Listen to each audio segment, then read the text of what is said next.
Antiguo Testamento, en el libro del profeta Abdías, aparece Sefarad, el nombre hebreo de España, país donde la presencia judía se remonta a tiempos muy anteriores a la existencia de cualquier otra religión monoteísta. ¿De dónde venían esos judíos? Venían de la dispersión, de la diáspora provocada por las distintas invasiones que sufrió su patria ancestral, porque en sus oraciones, en sus cantigas y en sus poemas siempre estaba presente la añoranza por Jerusalén y la esperanza de volver a ella, como lo estaba en las oraciones y cantos y versos de la diáspora que al mismo tiempo se extendió por toda Asia, parte de África y por Europa. Ay,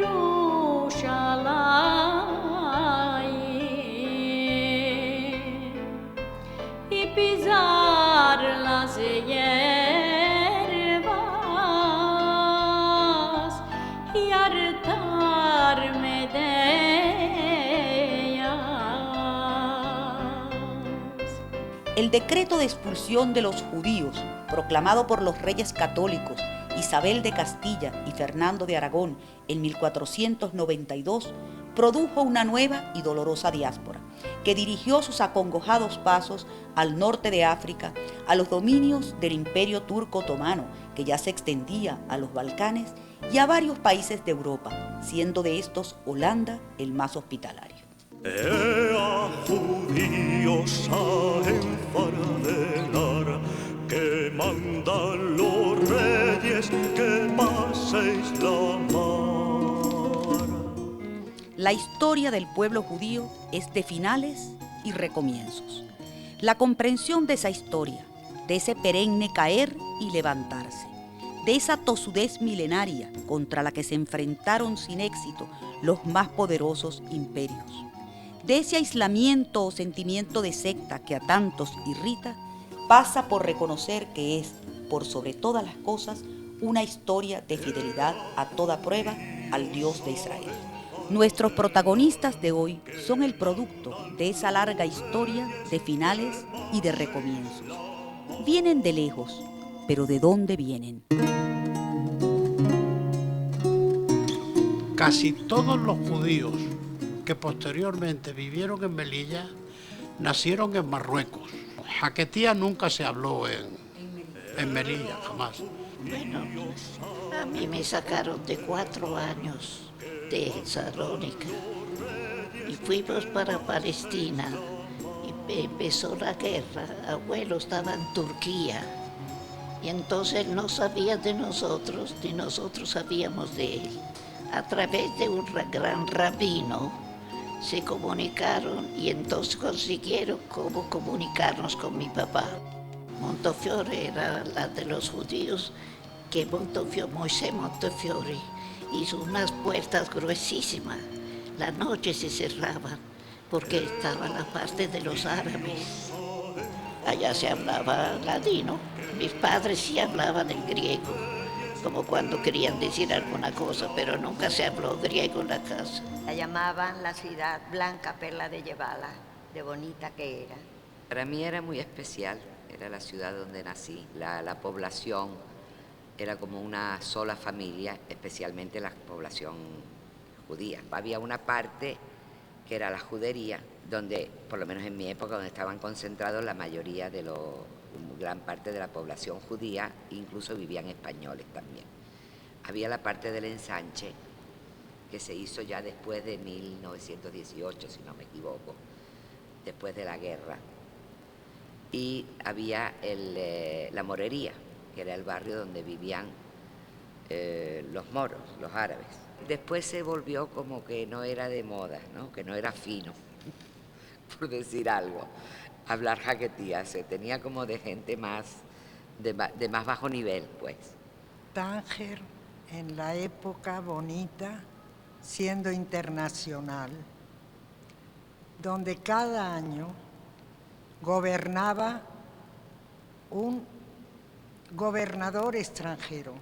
Una vez eran italianos, otra vez eran franceses, otra vez eran españoles, y se vivía muy bien. Nunca hubo diferencias, hubo mucha educación en ese sentido, porque se respetaba mucho los viernes la tarde y el sábado, Shabbat de los hebreos, los domingos de los católicos y los viernes de los árabes. Y cada cual respetaba sus Pascuas y mutuamente se respetaba uno al otro. Nosotros en las casas hablábamos el español, la lengua materna. Bueno, nací en el Cairo, es una ciudad que, bueno, en la época era una ciudad donde había como 1,5 millones, ahora debe tener más de 10 millones de habitantes. Y los judíos, muchos de ellos vivían en un barrio que se llamaba el barrio hebreo judío. Cuando yo nací ya vivía fuera del barrio, había muchos judíos que vivían en toda parte de la ciudad. El idioma en la casa nosotros hablábamos el francés, pero también en los colegios enseñaban el árabe. Yo conozco que había una comunidad bastante importante en Alejandría, que era la segunda ciudad del reino. Está escrito en el Talmud, del tiempo del rey David, cuando había Alepo y Damasco y Líbano, Sidón. Era Alepo hace un siglo, digamos, que vivían en una judería muy grande, y en esta judería tenían puertas, ¿no? Se cerraban de noche. En el año 1910, Alepo cuenta con 42% de la población que son hebreos. La lengua de nosotros, hebreo y árabe, pero lo que hablamos en la casa es árabe. Pero nosotros escribimos el hebreo, que es el Rashi. Yo nací en Bulgaria, nací en la ciudad de Plovdiv, que es la segunda ciudad de Bulgaria, y en el año 39 me fui a vivir a Sofía. El origen de la comunidad judía de Bulgaria era mayoritariamente expulsados de Sefarat, algunos venidos desde Italia o Salónica o de Turquía, pero había un grupo de judíos de Bulgaria a cual pertenece mi papá, que se llaman Romanacci, que llegaron antes de que había el reino de Bulgaria, por ahí en el siglo V. Por parte de mi madre, somos sefaradíes de España. Mi bisabuela, a quien yo conocí muy bien, hablaba más el español que el búlgaro. Nací en Skopje en el 1917, una ciudad de 100.000 habitantes, más o menos. Había muchos musulmanes, turcos, había macédonos, había judíos, había más o menos de 5, 7, 8.000 habitantes. Teníamos 2 sinagogas, una era en La Malé, donde era muchos judíos que estaban allá, nosotros la llamábamos La Malé, y otros estábamos del otro lado del río, donde había de todo allá, una sinagoga más pequeña. Mi padre nació en Bulgaria y se había mudado a Skopje. Mi mamá pertenecía a Pristina, que es Kosovo, la capital de Kosovo ahorita. La lengua allá, por ejemplo, se hablaba, nosotros hablamos el ladino en la casa, se habla el ladino, las comidas y todas las costumbres eran de España, lo que habían traído nuestros abuelos o bisabuelos, ¿me entiendes? Cuando los judíos emigraron de España en 1492, se fueron repartiendo por todo lado de Turquía. Edirne, Istambul, Balat, Hasköy, Izmirna, y aparte de otros países como Grecia, Bulgaria, etc. ¿sí? Mi mamá se estableció con sus padres en Edirne. En Edirne había una comunidad muy culta. En el 1493 fue la primera imprenta hebrea que llegó a Turquía por los judíos que emigraron de España. Y ahí se publicaron muchos libros de Torah, libros de Biblia, muchos comentarios de sabios judíos. El ladino se mantiene sobre todo en la gente mayor de edad. Bueno, yo soy de Damasco, Yo nací el año 31 y me crecí allá hasta el año, me quedé en Damasco hasta la edad de 17 años. La comunidad nuestra era una comunidad de 60, 70 mil en el mejor tiempo que había. Había como 12 a 14 sinagogas. Mi abuelo Lisbona, su nombre era muy conocido, y mi abuelo tenía una casa grande, yo calculo, no me acuerdo bien, pero por lo menos 26 cuartos tenía. El Rabbi Nahum de Egipto quería venir a Damasco. ¿Y quién lo va a recibir? Y fue recibido en la casa de mi abuelo. Bueno, Salónica ya sabe que era un país, la ciudad de Salónica, país todo Grecia, ¿no? La llamaban sucursal de Israel. Era una ciudad muy bonita, vivíamos muy bien con los cristianos. Había clubes, había un club que se llamaba la Gigi, que era para todos los jóvenes. Allá se reunían, como aquí, no como es la hebraica aquí, que es con piscina y con esta cosa. Un club que era para hacer fiestas, para que ahí se reunían, todos los jóvenes se reunían allá. Era éramos muy aquel uno con los otros, porque éramos puros hebreos. Y ahí se hablaba el ladino. Y había muchos cristianos, para trabajar con los hebreos tenían que aprender ladino y hablaban ellos el ladino. En Casablanca, cuando yo nací, era en 1914. Y cuando empecé, mis padres me escribieron, como digo, en el consulado español. Y por eso somos españoles desde ese momento. Casablanca era francés, era protectorat francés. Esos judíos existían antes de los musulmanes, porque esos berber son los famosos, una tribu que salió de Israel a ese momento. Vivían en los montes. Sí. En el Atlas habían sinagogas ahí, porque berber quiere decir, es una raza, ¿no? Una raza berber, porque los judíos que estaban ahí, ellos cuando organizábamos, el American Joint organizaba para sacarlos y todo eso, no eran no se creían a Israel, estaban bien ahí. Porque vivían muy bien con los árabes. Hablaban el mismo lenguaje. Bueno, Larache era una pequeña ciudad del noroeste del Atlántico, en África. La población judía no era muy numerosa. Debería haber como 3.000 habitantes más o menos judíos. La población católica era fuerte porque Larache era una zona militar.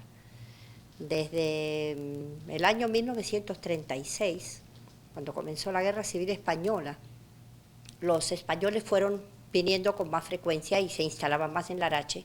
Se hablaba español. En Larache se hablaba español. Y también árabe, pero solamente la población indígena hablaba árabe. Los judíos no hablaban árabe. Hablaban español, o los que no sabían muy bien el español, hablaban jaquetía en su casa. Yo nací en Jerusalén, Israel, el año 25, 26, por ahí. Pero mis padres nacieron y se criaron en Persia. Mi papá en la ciudad de Bushehr y mi mamá es originaria de Tzfat. Por ahí alrededor del año 1900 hubo una migración hacia Israel muy fuerte. Un emisario debe ser muy religioso, no sé si fue rabino, que fue a Persia para atraer a los judíos de Persia hacia Israel. Efectivamente, lo más importante era que dijo, les metió en la cabeza que el Mesías va a llegar a Jerusalén muy pronto. Entonces, la gente, todos los persias que tenían buena religión, entonces la llegada del Mesías a Israel era muy importante. Entonces, un gran grupo se mudó, dejaron todas sus cosas y emigraron.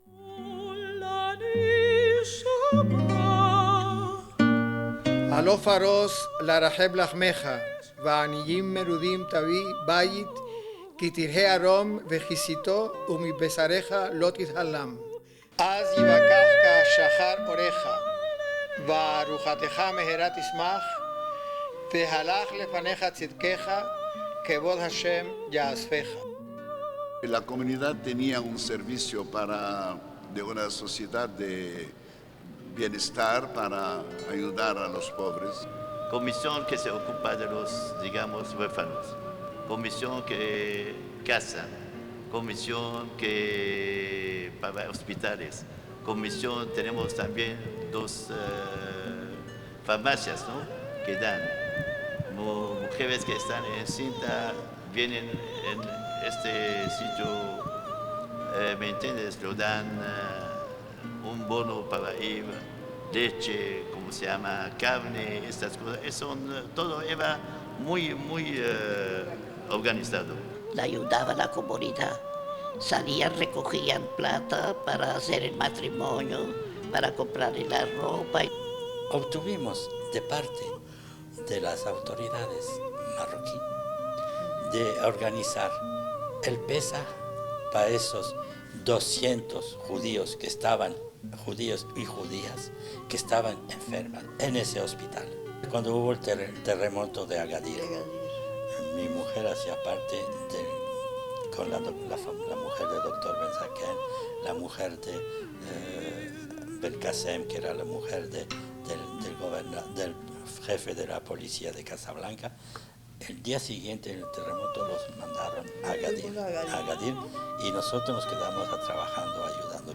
Los necesitados en Marruecos eran menos necesitados porque existía la comunidad. Ayudaba muchísimo. Se ocupaba muchísimo de los pobres. Los viernes se solía dar el pan grande, para Shabbat, de Sedacá, que se llamaba. Y había muchas sociedades que mantenían. Habían el comedor y ropero, que mantenían a los hijos de los pobres, los daban la comida, desayuno, almuerzo y merienda. Y más las Pascuas los vestían de todo, de todo, de todo. Sí, la comunidad ayudaba bastante a las chicas pobres a casarse.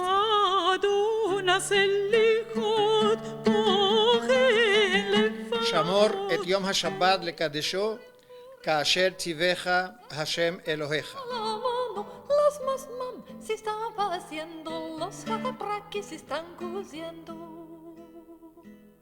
Aman, aman, aman, aman, aman, el Dios bendito Muhammad. Aman, aman, aman, aman, aman, el Dios bendito Muhammad.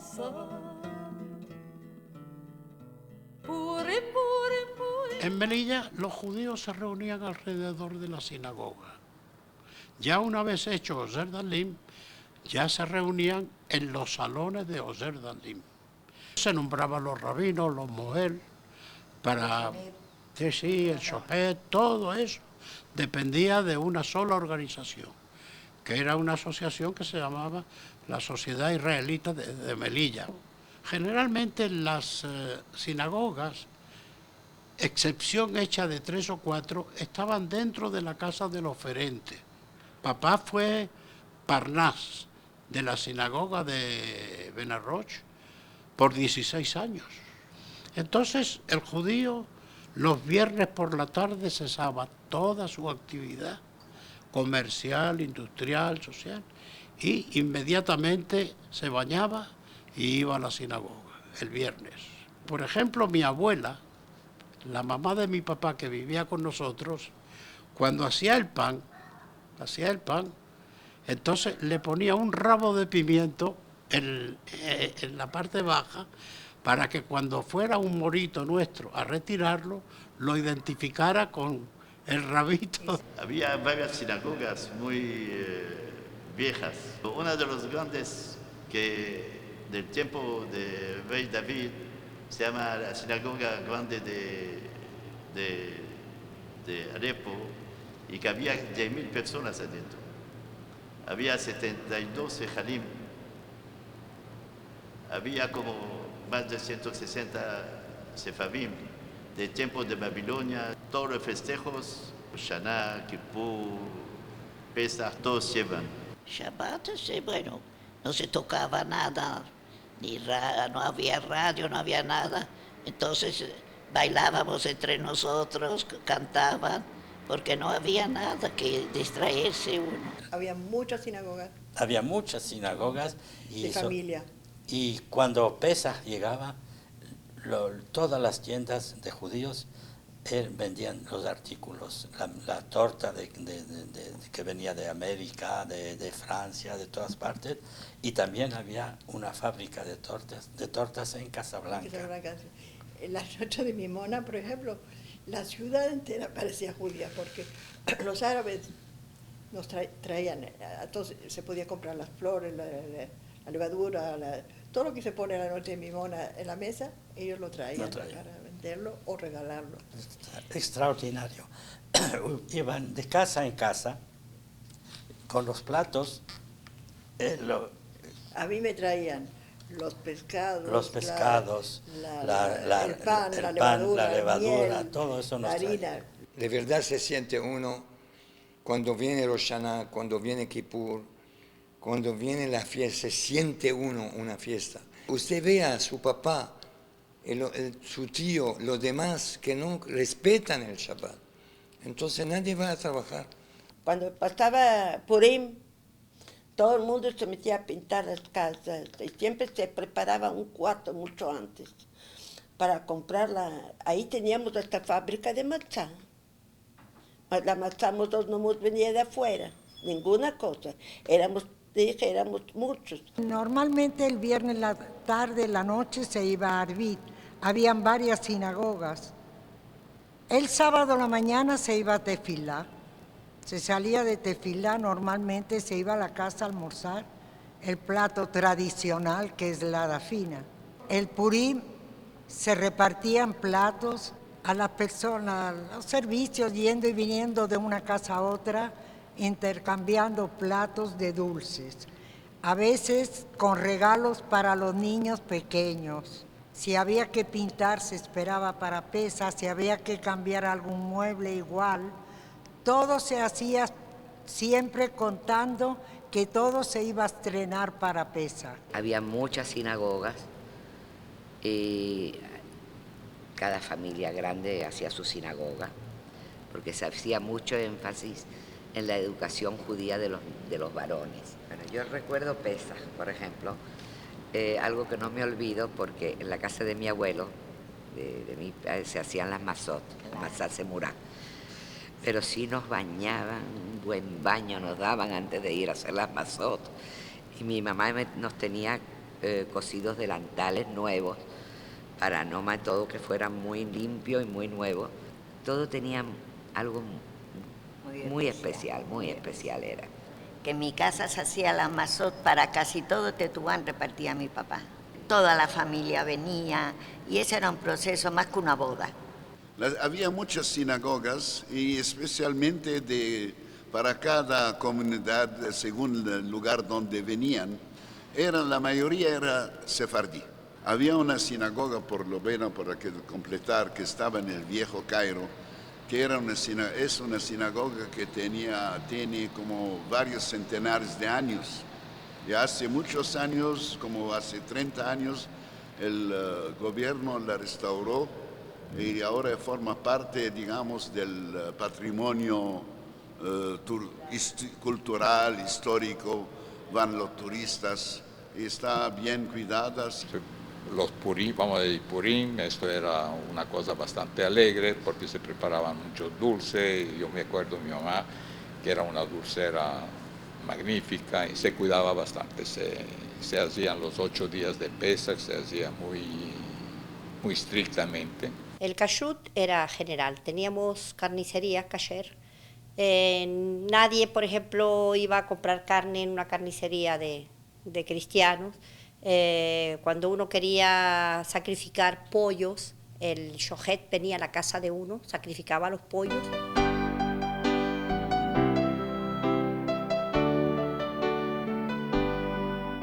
יגיע כפיך כי תאכל אשרך וטוב לך.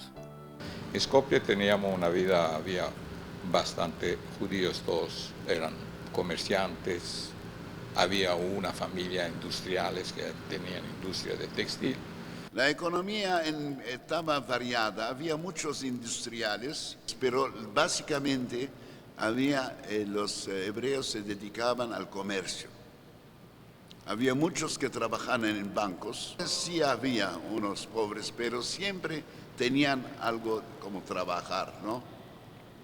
Muchos de ellos se dedicaban a artesanía o a servicios no de casa domésticos, sino como electricistas o reparando muebles, carpinteros. Había carpinteros, había plomeros, había zapateros, había negociantes que tenían su negocito pequeño, había negociantes grandes, había profesionales, así que no puedo decir que había de todo.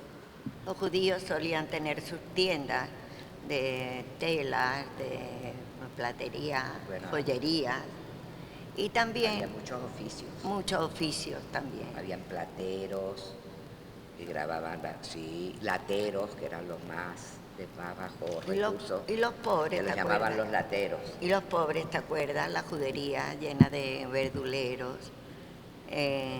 Había el famoso, que nunca olvidaremos, la niñez Abamil de las pipas, que todo el mundo íbamos a comprar ahí para las hayitas, para el viernes, para el sábado. Habían judíos que estaban muy bien de situación, que tenían muy buenos negocios, habían judíos menos, había de todas clases, pero cada cual en su situación vivía a su modo y vivía bien. Había gente allá que tenía mucha plata, son 3 o 4 familias que eran muy ricos.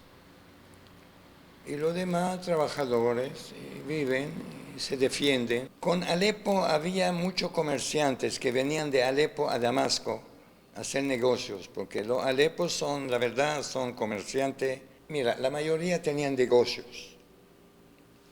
Allí no hay empleados, muy poco. Cada uno un negocito tenía. Por lo menos mi padre tenía una joyería. La familia nuestra se llama Sayeg. En árabe es joyero. Mi padre era joyero, su padre era joyero, el abuelo de mi padre era joyero. Y por eso nos dieron el nombre. Pero la mayor parte de la gente allá no eran empleados. Zapatero era abuelo. Con lo que ganaba él comíamos. Los hebreos trabajaban, eran comerciantes grandes, era un centro muy grande de comercio de todo el Medio Oriente. Mi papá estaba haciendo su posición social.